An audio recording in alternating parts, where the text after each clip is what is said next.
Kenya is one of Africa's most connected countries in terms of mobile phone coverage and is also arguably one of the world leaders in terms of mobile money and financial inclusion. A lot of that is because of the efforts of Safaricom, Kenya's leading mobile phone operator.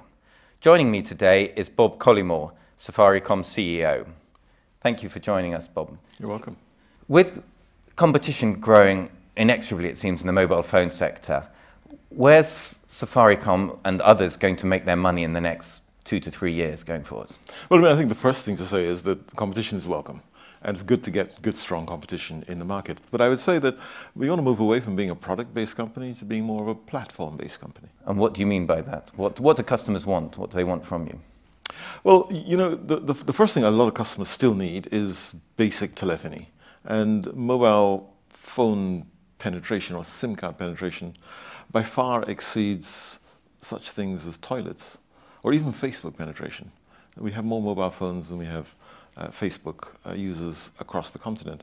And people are using the mobile phone for a lot more now. You know, they're using basic voice, but they're also beginning to rely on data and the internet for productivity. So it's no longer just about social media use. It is about finding out farm prices and healthcare solutions and stuff like that. And finance, as I mentioned. Lines almost seem to be being blurred sometimes between, some say it's Safaricom, mobile phone operator, or is it financial services company?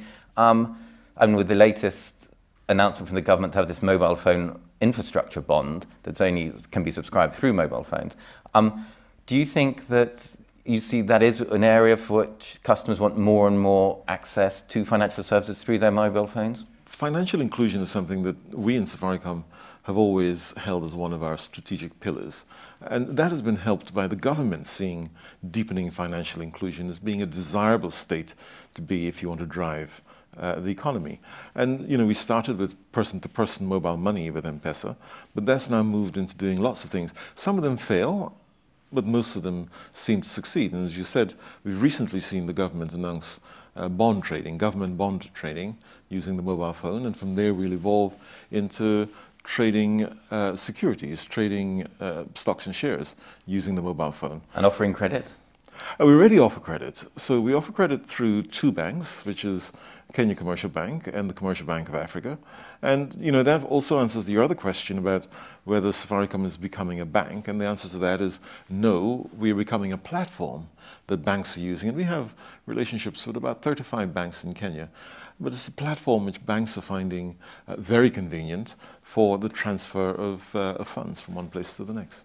And does that have regulatory issues for you or not? Are you very much still in the, as far as regulators are concerned, in the mobile phone operator space? Well, in the regulatory space, we're regulated by a number of different people. And of course, our partners are similarly regulated by a number of different people. So now the banking and savings products that we have with CBA and KCB are both regulated by the Central Bank of Kenya. And of course, we've always been regulated to a lesser degree as a mobile money transfer system.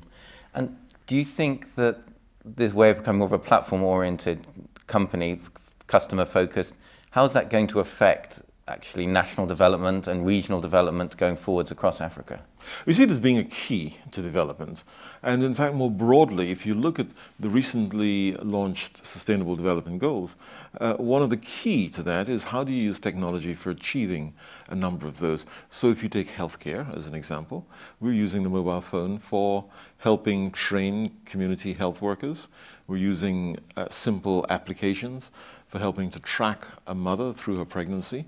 We're using it in agriculture. We have partnered with a company called Green Dreams to provide information to farmers. And those farmers are now seeing, through the use of this app called iCow, it's actually not even an app, it's a simple product, they're seeing their yields improve by between 30 and 50%.